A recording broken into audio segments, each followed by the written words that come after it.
Hello, you're listening to the Eric McKenna Project. Are you ready? All right, friends, welcome to the Eric McKenna Project. My guest today, the accomplished Pittsburgh area musician, Frank Vieira. How are you, pal? Good, man. How are you? Thanks for having me. Oh, thanks for coming on. This is one I've been looking forward to. Cool. Very cool. Yeah. As soon as I walked in, I was like, man, this room is freaking cool. So you like the Boogie Street Studio? I love it, man. It's great. Yeah, good stuff. Yeah, and it's and we're gonna get into a bunch of stuff, but Frank's got a pretty solid guitar background, and it's something I wanted to get in with you because that's obviously a good part of my life too. Yeah, very cool. Yeah, so let's right away. We'll go back and talk how you got in this crazy music business, but let's just talk about the recent your recent offering that just dropped here in June. Yeah, we had a new single come out in April. It was April 12th, Ready Set Life, and it's been doing really well, which is cool. It's nice because guys like me can get out on streaming platforms, and we kind of get an opportunity and a chance for people to hear it out there. And Pittsburgh's always been good to us from the radio perspective, so it's been pretty cool. Yeah, and just the reviews from the recent Journal show was we were talking off air a little bit. It's just so strong. Congratulations on that. Being extremely well received. Thank you, man. It's we've been working really hard, and it takes an army. So it's a whole group of people working hard. Yeah, no doubt. The format of the show obviously is it's guest centric. It's what we do here is we like to dive a little bit into our guests and get some of the background history. And you have a fascinating, at least for me, you have a very fascinating musical background and how it all happened. And it started a little later. It wasn't like you grew up with a guitar like 6 years old. This is something that happened a little later in life for you. Yeah, I was, I didn't really have the guitar prodigy, music prodigy kid thing. And I grew up as a normal high school student, and my senior year, we got to build acoustic guitars. It was a class, believe it or not, in my high school. So that is cool. Now, why was that not broadly available? Right? Where was that class? And since then, it's been eliminated like a lot of school music and art stuff, which is unfortunate. But so Kevin Ledoux ran that class, and it was quite literally building an acoustic guitar from your top to your back to your neck, all the fretwork and all the headstock work. It was really it was a really involved thing, and it was an entire year. And so at the end of it, we got an acoustic guitar. Actually, we played a show up in New York back in April, and Kevin had a guitar for me because that's his job. He's a luthier. Okay.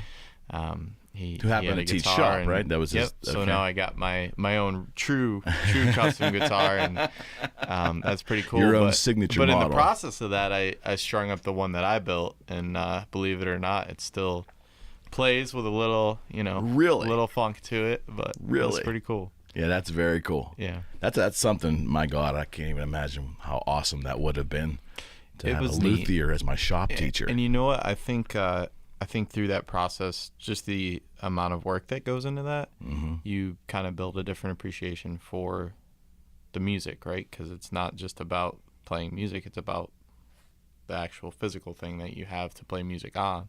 So it was pretty neat because now it gave it purpose. Like, what am I going to do with this now that I have it? And that's kind of when I started writing songs and. So actually building the instrument compelled you to play it. Yeah.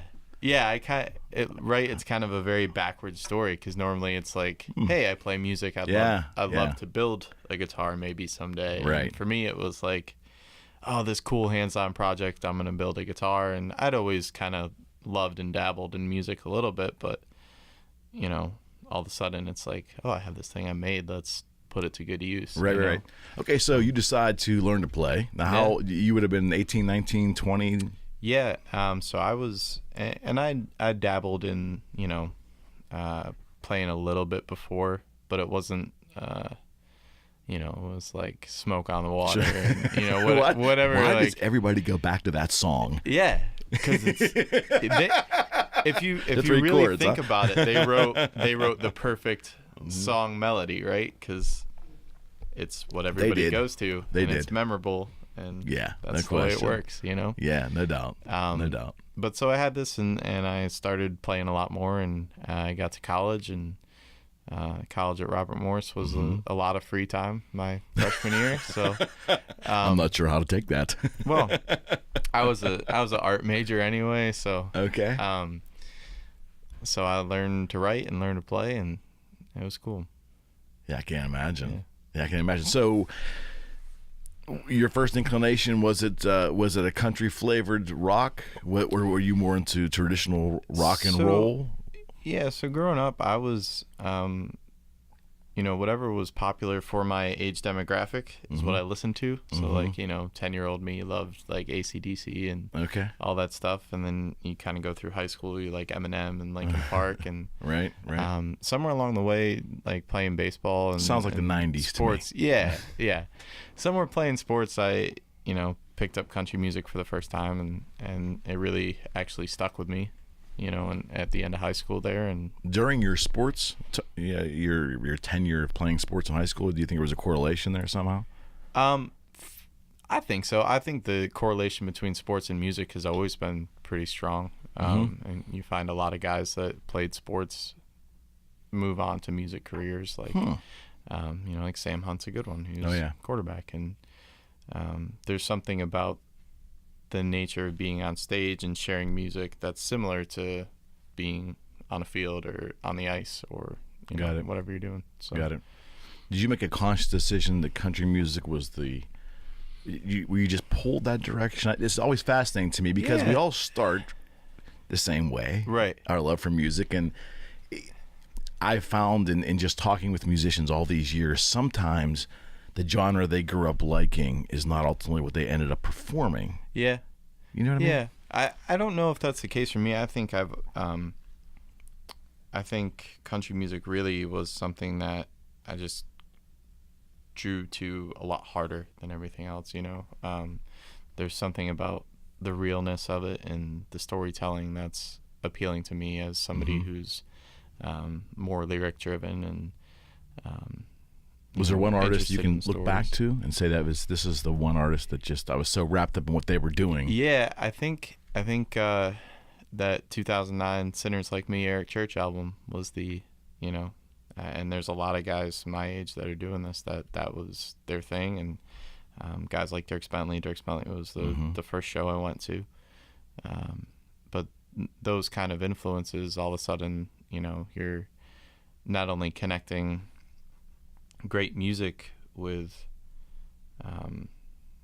your own ears, but you're connecting like these people telling great stories through the music, right? And that's the beauty of country music, is you can share a big part of yourself in it. So, and country music has changed a lot over the years too. Yeah, I mean, multiple times. It certainly has. And for me, country music is always going to be whatever the country wants, right? Like, there's a reason it's called country music, and whatever kind of has that appeal of being the voice of the people is kind of what country music has always been throughout the years. It started out with horn sections, and then it kind of becomes a little folky and a little rock and roll there in the beginning of that 90s 2000 age, and now you have kind of this great pop electro crossover thing that it's doing. Yeah, it's almost, you really can't put it in a box anymore. No. And most music probably never deserved to be in a box. Yeah. Because every artist is bringing something different. Yep. And probably in society we label everything, right? Just a habit we do. Right. Like, this has to be country, or this has to be heavy metal, or this has to be R&B or rap, or whatever it is. Right. And to the point about that, this notion that one genre of music is bad and one genre of music is good is kind of becoming even more and more ridiculous, because there's just good music and there's bad music. Like, there's bad country music, there's bad rap music, there's good rap music, there's good country music, and it just kind of personal preference, Yeah, what's good's good. Yeah, exactly. And what's good will last. Yep. Typically. And what doesn't, and ultimately the fans decide, the public decides on what they buy and so forth. Yep. This has always been an interesting question to give to performers. and that's what this show is now enabling me to do that, which is exciting to me. What do you like better, writing the song or playing the song writing live? The song. Always. There's no doubt about that. I'm a writer at heart, and that's... we look pretty comfortable on stage. That's why country music is for me, It's the writer's genre. So the songwriting is the heavier, more weighty aspect to you for you. Yeah, for sure. And I think the stage thing has been something that kind of comes out of the writing in a way, because it's you want to get stuff out there, and you want to be able to.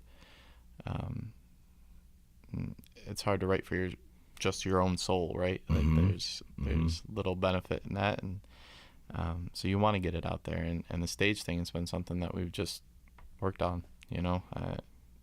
I like to think it's probably the area that, for myself and as a band, we've improved the most on, and trying to be as comfortable as possible, and give people a good time, and make them remember those songs that are such a big part of why you do this.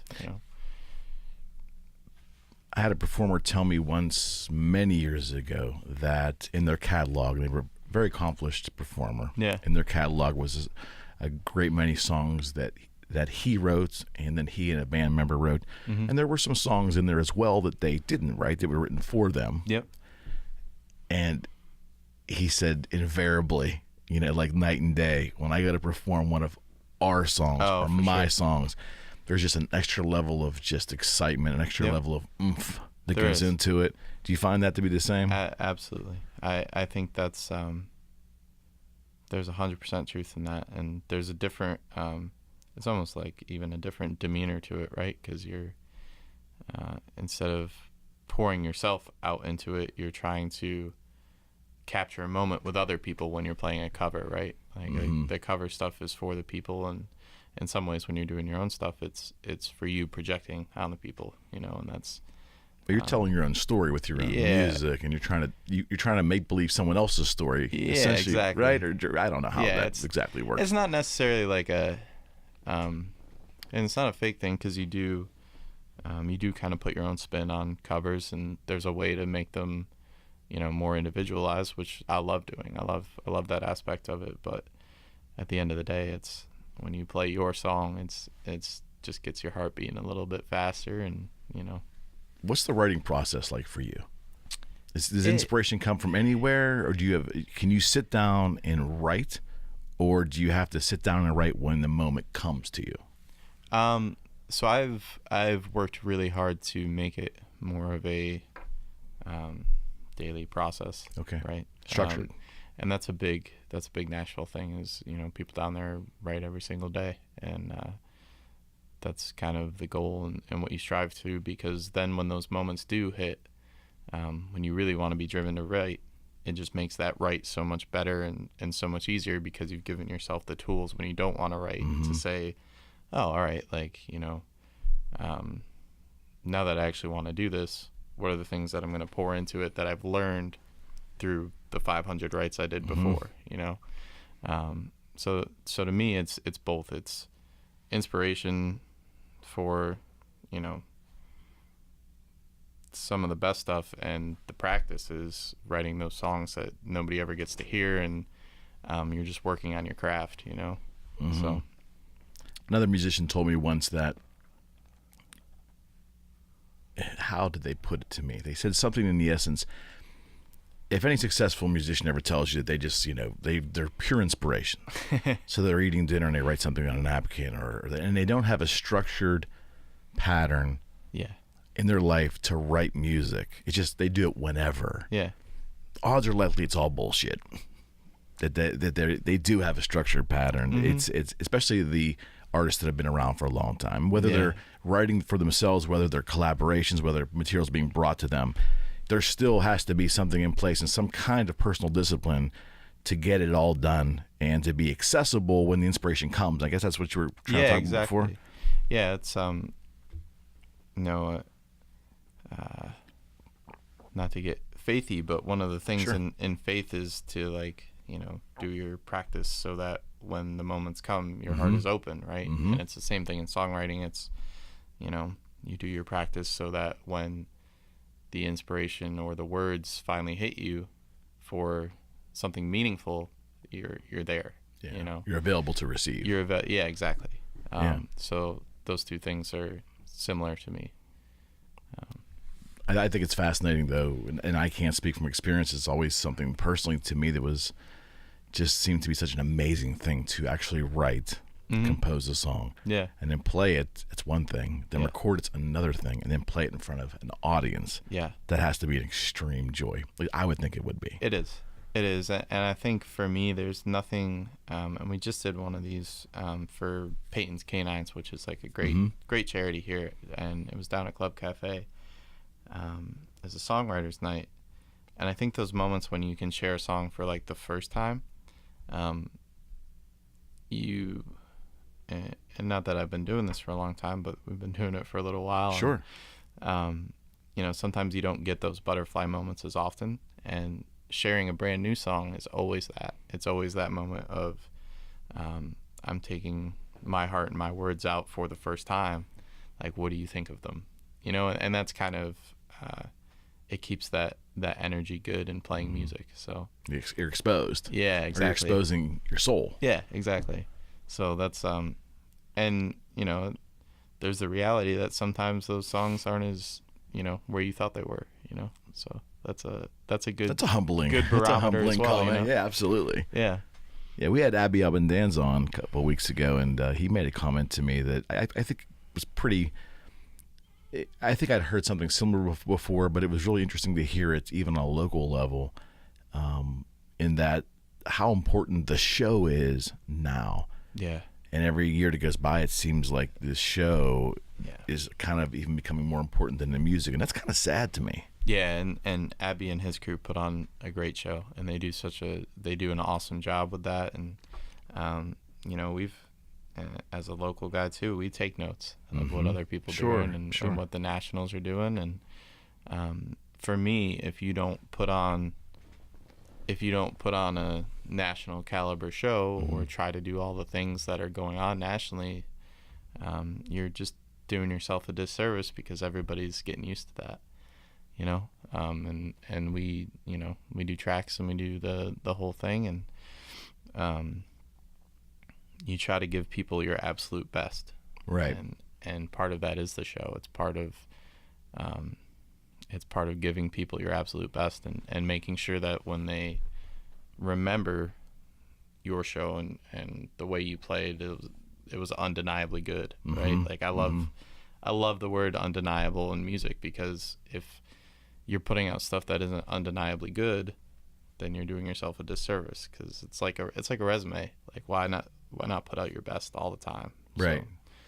So, the aspect I think that frustrates some artists, and I will tell you, you may not be feeling it as much, just the age difference, but I think artists from my generation and even artists older than my generation, is that probably when they got into music, it was about the music. There was big radio at that time. There was albums, there was cassettes, there was CDs, there was actually monetary downloads for a short period of time. There were ways to monetize and support themselves doing what they love, which was creating music. And then everything about 20 years ago got turned on its head when downloading was proliferated. And now you kind of have to put on a big show, or you got to be more than music. And some folks are comfortable with it.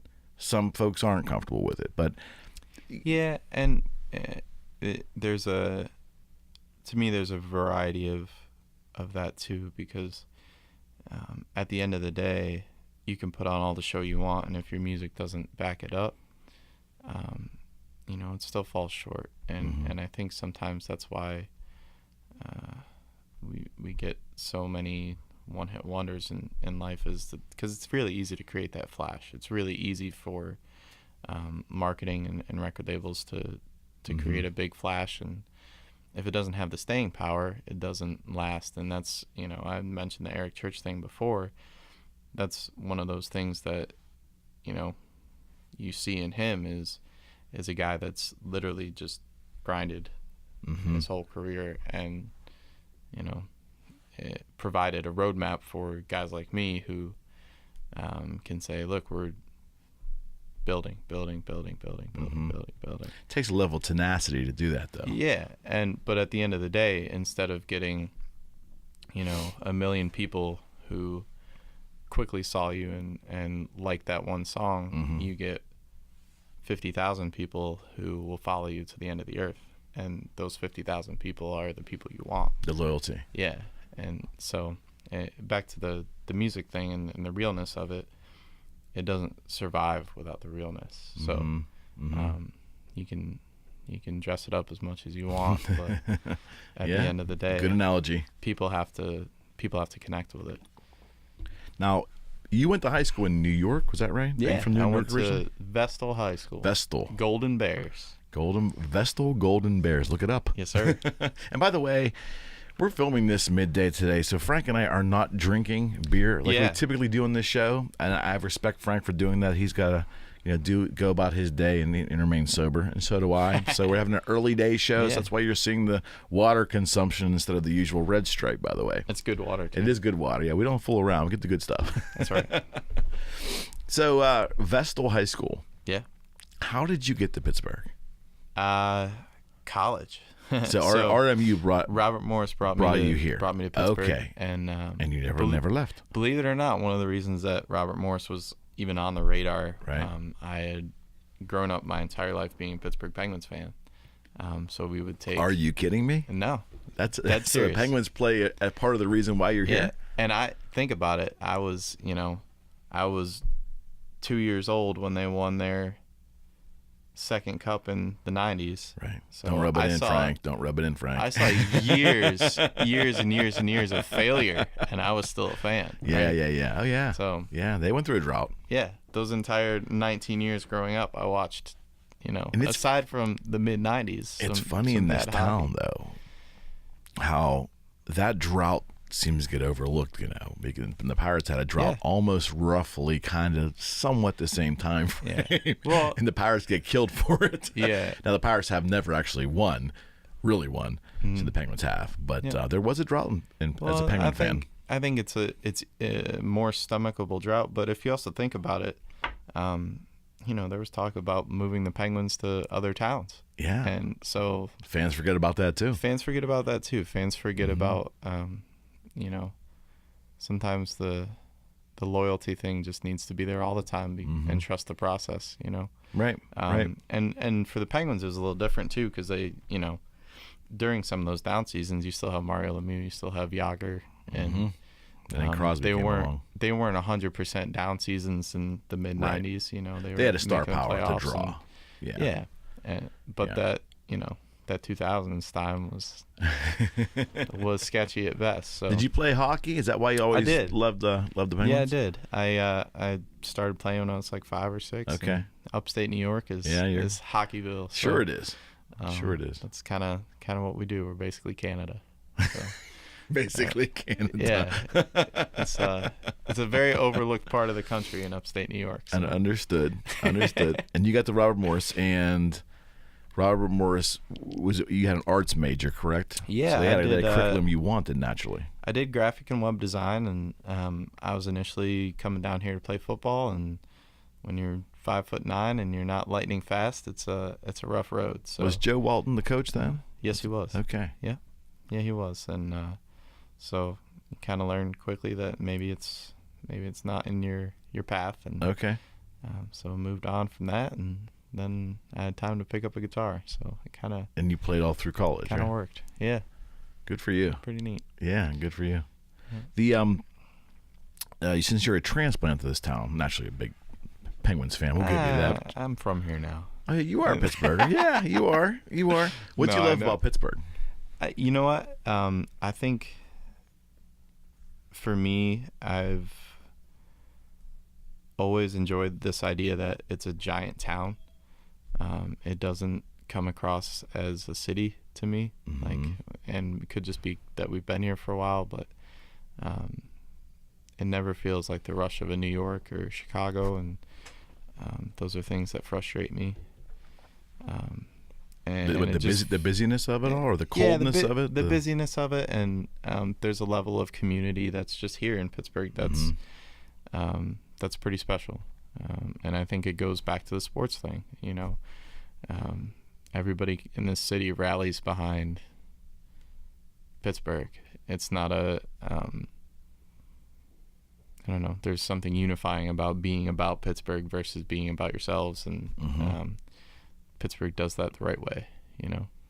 I continue to hear that from guests and everyone I talk to in depth about the town. It seems to be a unifying theme. Yeah. No matter who I talk about, that there's a sense of community in Pittsburgh, and that we kind of take care of our own. Yep.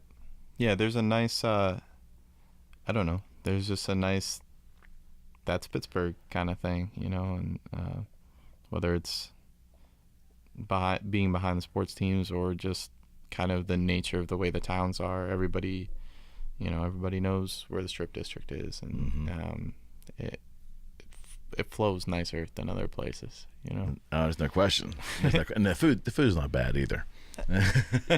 I'm not gonna lie, it's the only thing that breaks my heart in Pittsburgh. What, the food? Yeah. Really? We don't have any like New York style pizza.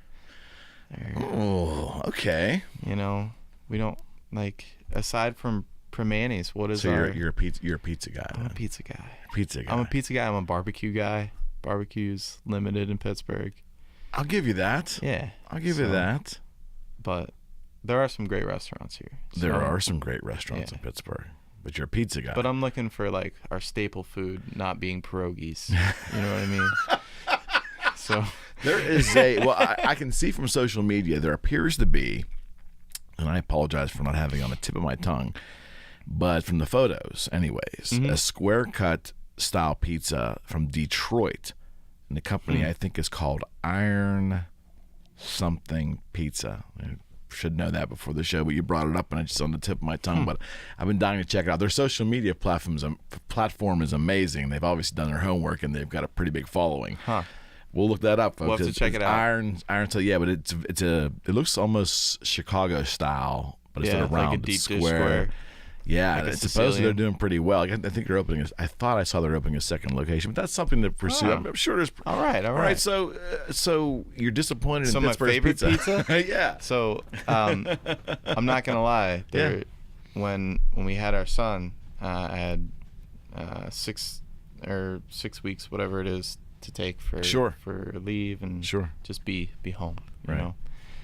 So part of that was we went for a walk every day to try and find a pizza place within walking distance. And Batimo's came out on top down in Mount Lebanon for me. Really? So, yeah. Huh. Walking distance. That helps. Walking distance is that's definitely a caveat to your search. I get that. Minio's is good out there too. Yes, Minio's. Those two kind of battle it out for supremacy. There's a bunch of good. I think there's a bunch of good pizza, but I'm parochial and I lived here my whole life, so I can say that. It's great breakfast, Pamela's. Oh yeah. There's a lot of places in town you can get great breakfast. That's one thing about Pittsburgh is we like to eat here. Yep. And I did a lot of traveling over the course of my life in Chicago, and I thought that there was a lot of similarities on the food front between the two towns. I just did. I think we're because it's very ethnic in Chicago. All the different European. It's kind of like, I think a demographic probably kind of similar. They have a lot more people than we do, but there's just a lot of real hearty. Yeah. When you go out to eat, typically to anywhere in those two cities, you're being served rather heartily. You know, cold weather. Is that what it is? Cold weather. You had that in upstate New York, though, like too, Buffalo, right? Yeah. So all the places you played around southwestern PA. Yeah. Name some of your favorites. In like around here, personally. Man, we've had so many cool opportunities. I think the most fun thing that we got to do is we played the Big Butler Fair last year, which was pretty neat. That's a great turnout, great festival. You have the history of playing hard rock, and no matter where you go, hard rock's always a cool, recognized name, and Jurgles is becoming a great country place. There's a lot of national artists. It surprises me how many country acts are actually coming through there now. Yeah, and there's just so much great music. Like we played at Craft House, 31 Sports Bar. just a lot of good venues and people trying to revive live music culture. Yeah, so let's talk about that. I'm a little torn because I've been kind of a music fan critic over the last couple decades, in that I would make the comment, it's amazing that I think I started saying this, I guess, when the downloading kind of started. Sure. Music appeared to be disposable to some degree for me. Like, it seemed like it was disposable, and you couldn't get people to go, pay $5 or $7 or $10 for a cover to see a local band, and all that goes into that. It wasn't appreciated. And I'm not saying it's still like that. It might be. There are tinges of that probably. But what's your thoughts on that? It's tough. It's tough. There's definitely moments where it's, you see the value in all of the things that go into producing music, and this idea that nobody even wants to pay for anything anymore is interesting. But on the flip side of that, for a guy like me, the opportunity that the internet and streaming and availability creates is back to our conversation about the realness of the music eventually lands, and does it stick with people. And so for me, just having the opportunity to compete on the same platforms as everybody else inherently almost eliminates some of the the oppression of having all of the big companies in charge of everything. Sure.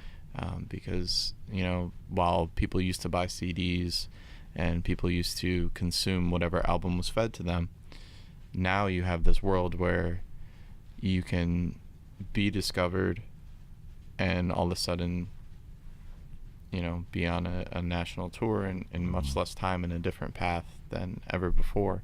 And people can discover new music that they never thought they would like. It's pretty easy to, I'm a big Spotify person simply because they have helped us out through the years. Sure. But there's some coolness to getting a playlist that's completely derived based on algorithms on Monday of stuff that you listen to, like, hey, you should listen to this. So while it may not be economically buying a CD and going and doing those things, I think music is just as strong as it's ever been, because there's this desire to want more and more and more and more, and it's more accessible than it's ever been. So if the goal is to actually share music with people, it's never been a better time for music to be shared. I think it's a very interesting perspective, and one that really you don't hear too often, because you hear a lot of artists, and again, it might be the age of the artists too. If you grew up with downloading, or that was more prevalent in your life, then you understand it, and you understand the consumer options that are there, as opposed to someone who is, their livelihood has been playing music for 35, 40 years, and maybe around year number 23, it all evaporates from them. So that you can see where that type of artist might be bitter. Absolutely. Well, and there's, I certainly see the other side of it too. We do a lot of stuff, and there are moments where it's like, man, I really wish we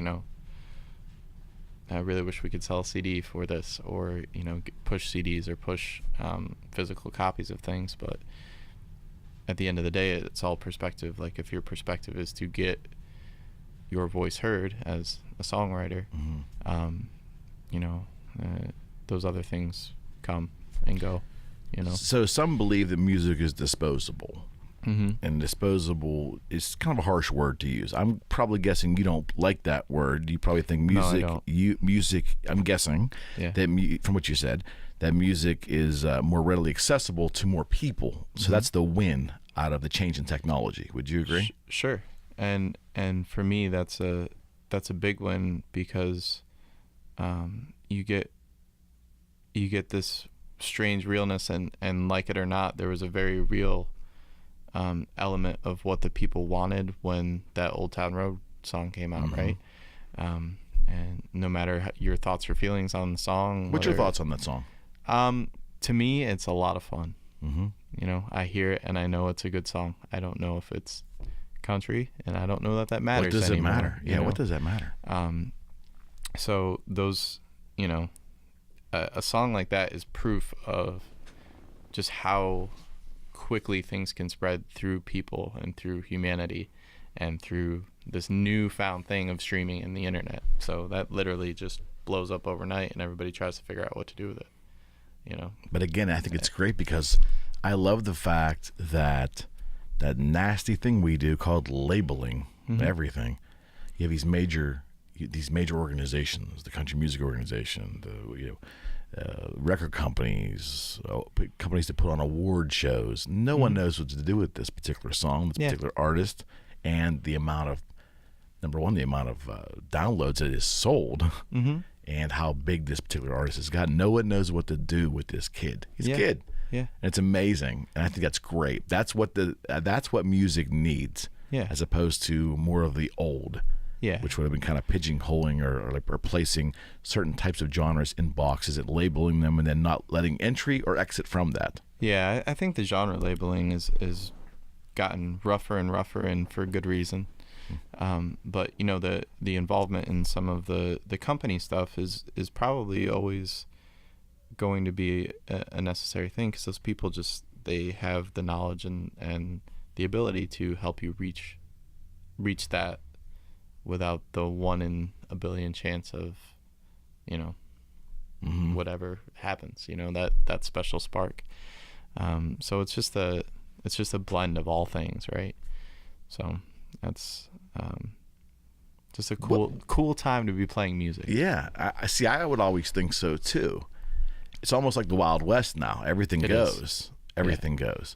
Yep. And the monetization of it all is still, as an outsider looking in, that kind of troubles me to a degree, only because younger artists like yourselves, it would be extremely helpful if record companies would buy in to more younger artists. The record companies seem like they're sitting on their hands waiting to see what really explodes organically, and then they want to grab onto it. Yeah, and you know what? For me, I almost respect that approach from record labels, because and not that music is a job, because there's a very interesting dynamic between job and art and music, but there's no other profession that you can walk into without proving yourself, and there's no other profession that you can walk into without an internship, and there's no other profession you can walk into without, you know, XYZ before you get promoted. And to me, in some ways, that's how I view that, is, you know,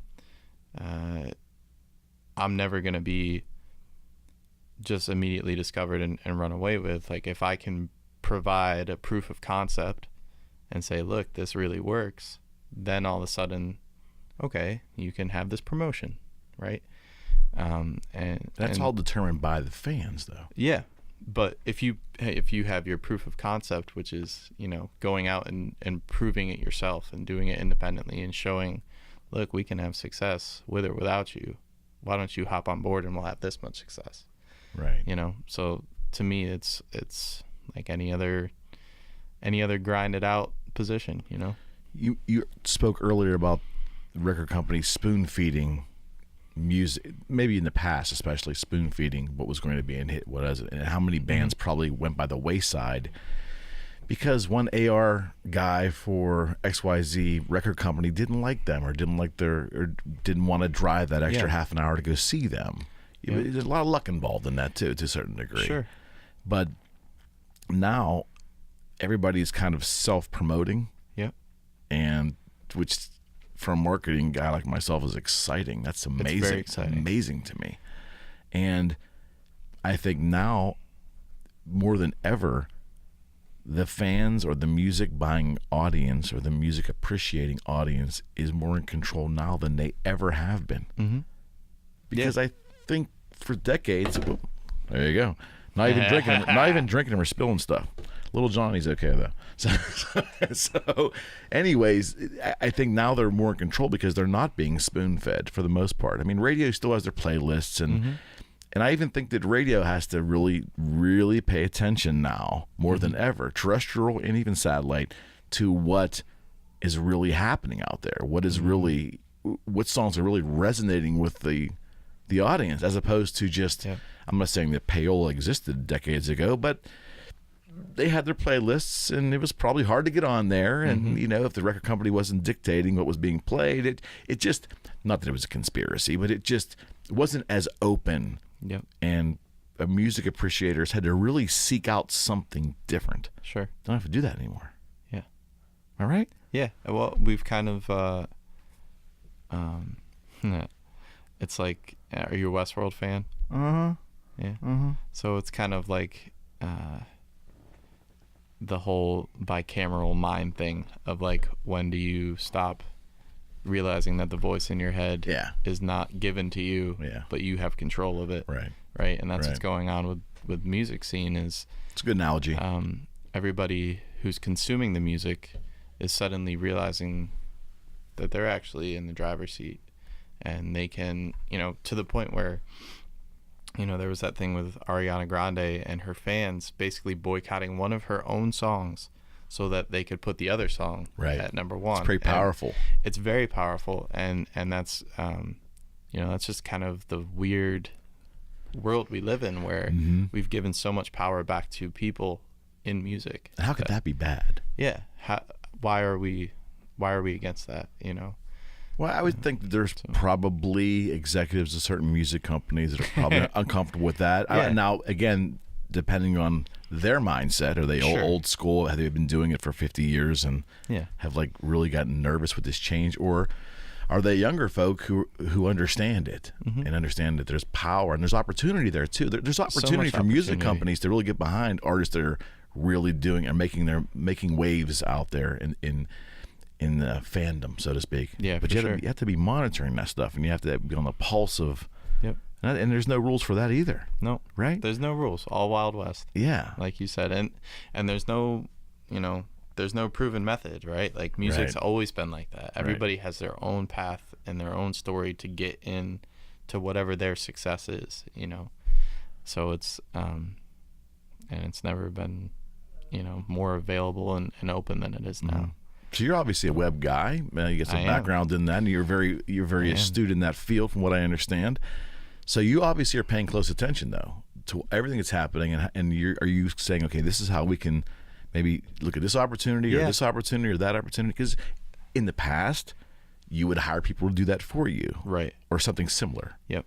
And for me, like, having that background has been great, because it's one of those things where there isn't that extra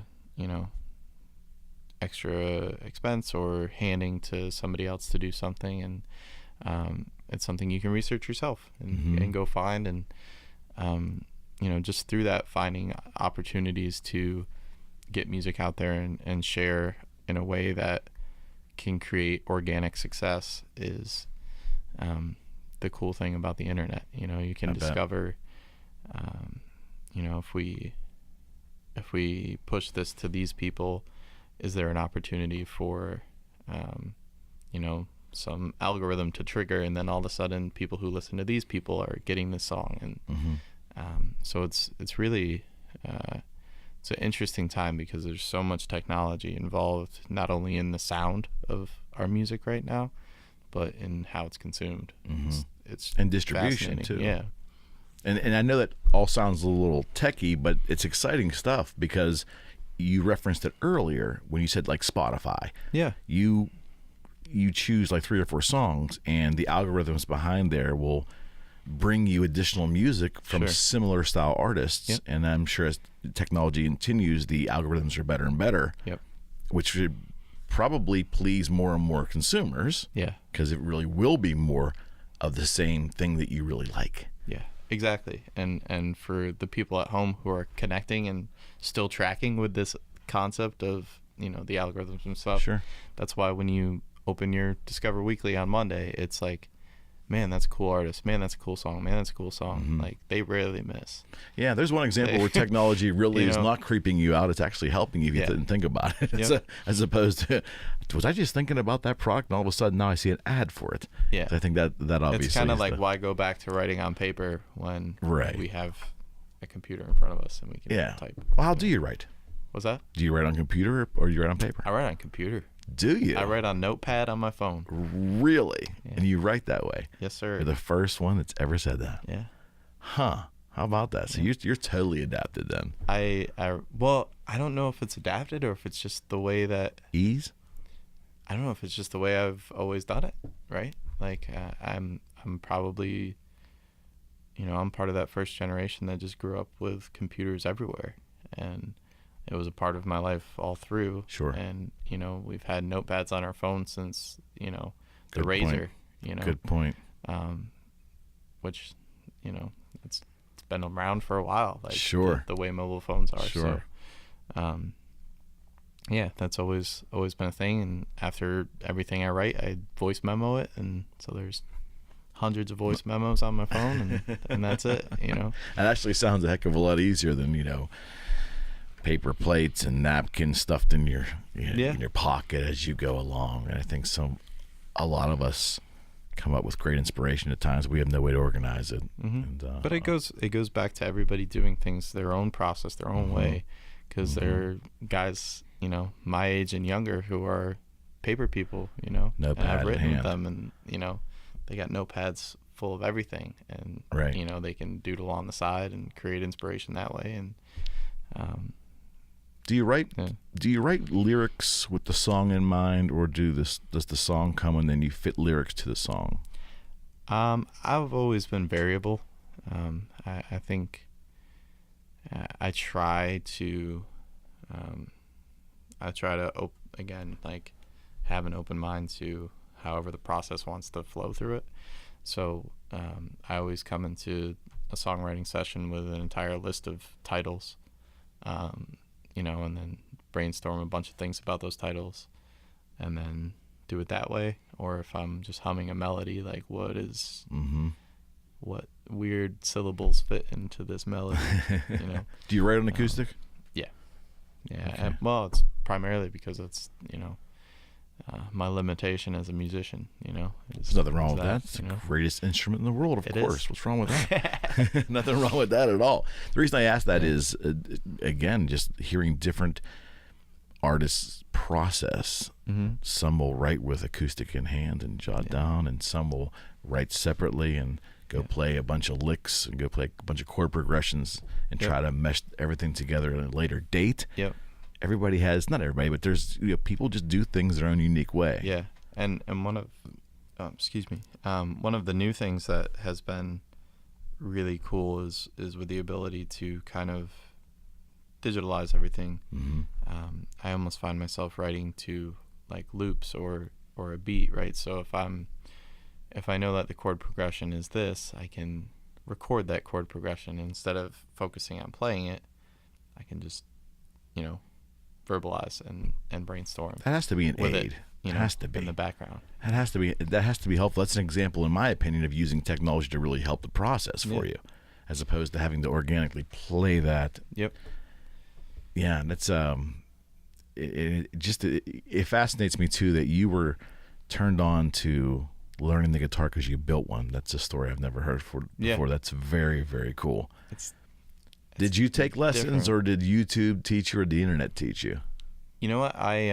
My dad played growing up, so I had like some core basic knowledge. And, but the internet, the internet taught me. I learned my guitar tabs, and what was the name of that place? Harmony Central, guitartabs.com. That's Ultimate Guitar. Ultimate Guitar. Yeah. Tablet, those things. sure. And, I still go back to those things. My original teacher, who's a great friend of mine, always said that he learned to read music, and I understood the basics of reading music as well, but tablature was so much easier.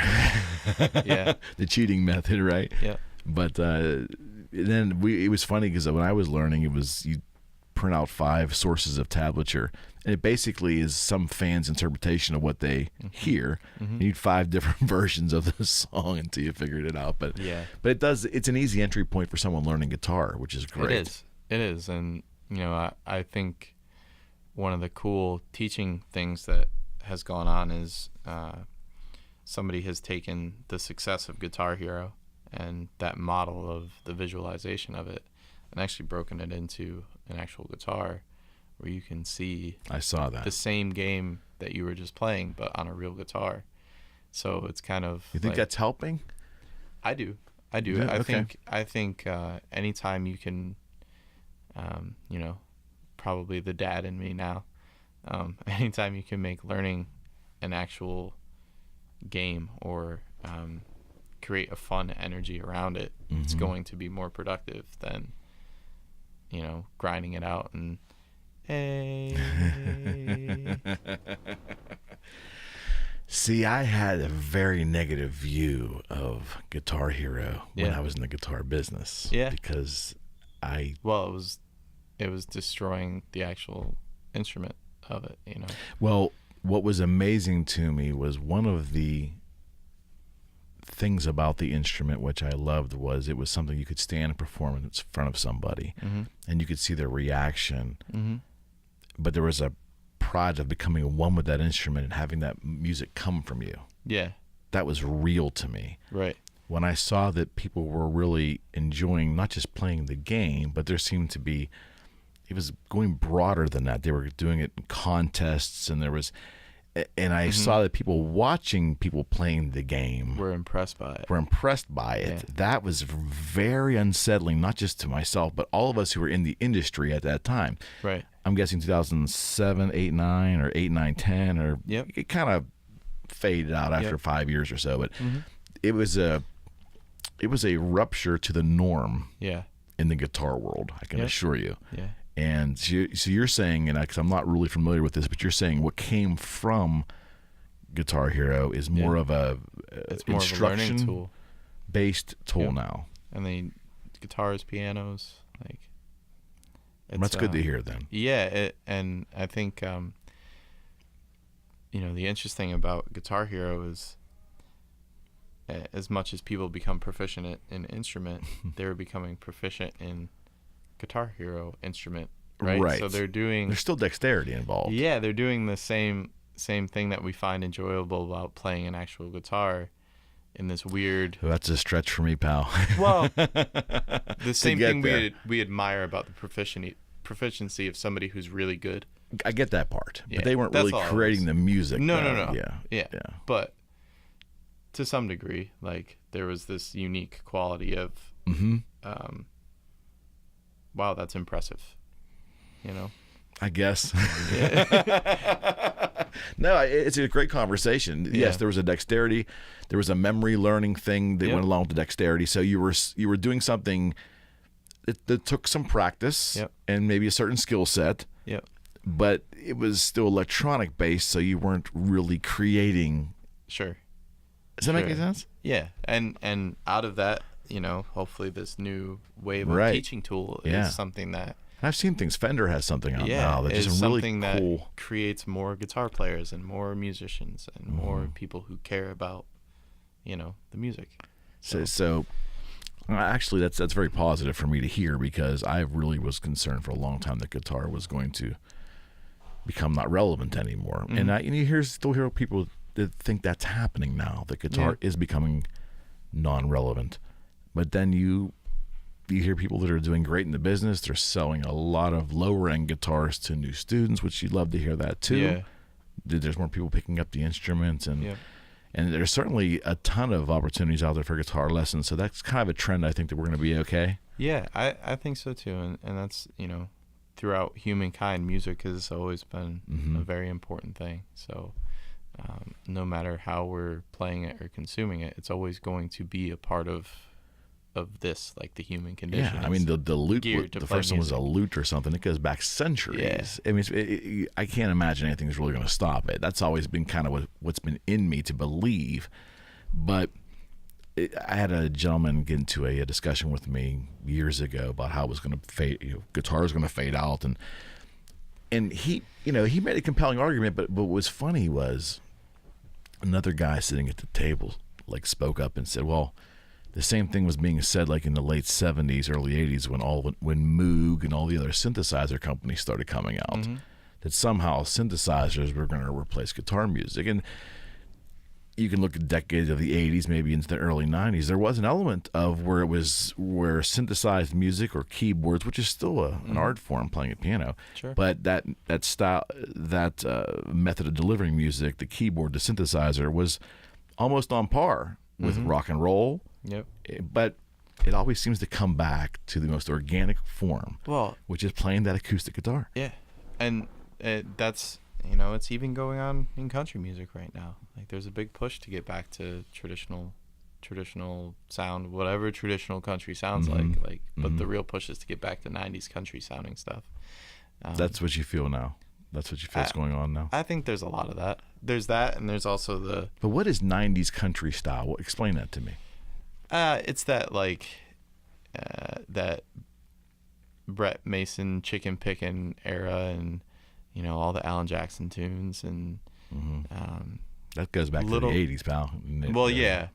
But early 80s, early 90s, Joe Diffie's of the world. That, you know, the early Tim McGraw stuff, and just kind of getting back to those natural sounds. But at the same time, there's the exact opposite end of that spectrum of, you know, there's Sam Hunt. Yeah, let's see what Sam Hunt does. And I think that's you know, that's the beauty of the genre. Everybody's included because it's all country, you know. And what makes a country song country, though? That's the one thing that we just, and even should there be an answer? I don't think probably not, right? I don't think there should be. I think if the song resonates with people who find themselves and define themselves inside of a country genre, then that's for them, you know. So I'm suspecting that you would not be upset if all genres went away, the label of all genres, and it was just music. I don't care. It was popular music. I don't care. And to me, I would find more stuff that I like that way. You know, and I think there's a lot of people that feel the same way, and there's a lot of influence to be drawn from both ends. You know, there's the influence of, you know, that great flat picking acoustic sound, and there's the influence of these great electro pop hooks and things. So anything in between is cool. Yeah. I took photos for our friends at Froggy Radio a couple years ago for the Kenny Chesney show. I think it was 15 or 16, can't remember.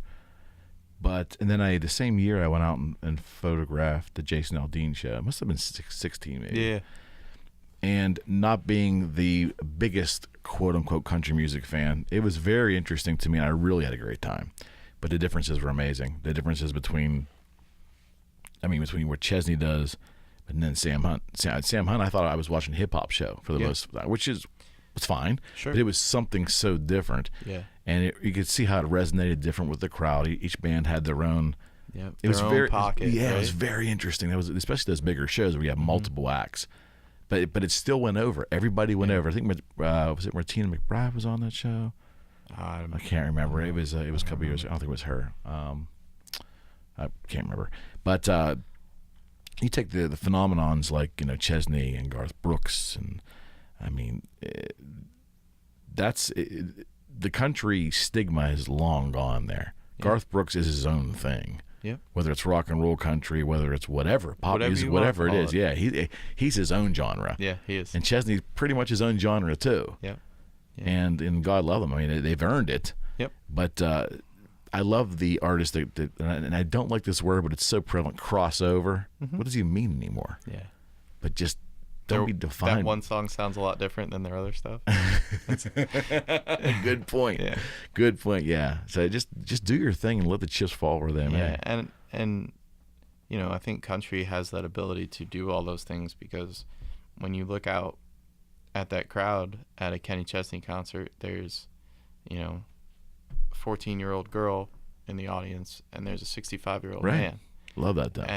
And that's the cool thing about country music is it literally, it's generational. It spans so far back, and it spans, you know, so new, and that's one of the best things that it captures, and that's why it can be all of these things that, you know, it needs to be. I think generally too, what country, the quote unquote country music has going for it too on the live front, the live performance front, is generally it's a little more PG rated, a little more family friendly than some of the other quote unquote genres of music.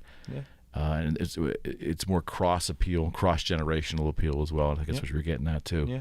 But I always kind of wondered, like, what if I played a 1-4-5 blues chord and I had 3 singers in a room, mm-hmm. I could have someone rap over that. I could have someone scream death metal over that.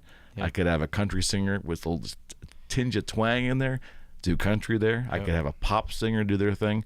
It's the same progression. Same thing. Right? Isn't that the beauty of music? Yeah, it is. And I think anybody who's my age, my demographic, one of the coolest things that ever happened was that Jay-Z Linkin Park album, because that I remember it well. You know, that was exactly what we're talking about. It broke it all down. It broke everything down, and it was like, look, this is what music can do.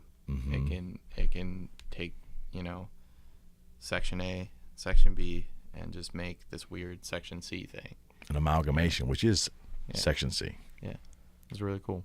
So what's on tap for you, my friend? Lay it out for us. We're I've been pretty busy. We're working on We're working on some new music, and happy to see that Ready Set Life's doing so well. Mm-hmm. Actually writing for some other folks. We're doing some stuff with Rough Creek. They got a new single that I was fortunate enough to write, and Devin Johnson. Devin's releasing that sometime in June, so that's pretty cool. Very cool. And then, you know, just keep writing, keep playing, keep having shows, and we're doing some big festival stuff this year. We're doing that Blame My Roots Fest out in Ohio, and that's exciting. Playing New York State Fair. Yeah, so that's very exciting. It's been cool. It's been really awesome to feel that progress and be able to kind of expand our borders a little bit and travel around and go play. And has to be very special for you too, because you're just not the performer and a songwriter. You're actually doing the marketing for your band as well too. You're so ingrained in every aspect of how, from the visuals to the audio, to everything, how your package is being presented out to the market. Yeah, and it's been cool, and I'm really grateful that, you know, whatever we're doing resonates with people, and I'm grateful for the opportunities that people continue to give me and everybody that's played with me. It's really been neat to see and go from, you know, being a lonely freshman on campus playing your guitar to having the ability to share the stage with some of the biggest, best people of all time. I bet. So, come back and see us again? Absolutely, man. All right, Frank. I appreciate it. Oh, yeah, absolutely. It's Frank Vieira. Yes, that's sir. Right. Check him out everywhere. If you can't find him online, you're not looking hard enough. Check him out on Facebook. Check out the new EP. Yeah, new single, Ready Set Life. What dropped in June? Was that the new single? That was last June. Last June was the EP. The EP come out. The single just dropped now. And we had a new single, Ready Set Life. Yeah, go to the website. So, start at the website. It's all there. Yeah, absolutely. Thank you, my friend. Appreciate it much. Thank you for the Come back and see us, right? Absolutely. All right, we'll do it again. Another issue in the books. Another episode in the books. Frank Vieira. Issues. Lots of issues. Till next time. Take care. That's it, man. Awesome, dude. Dude, that was great. Thank you for giving me that time. Was it? That was fun.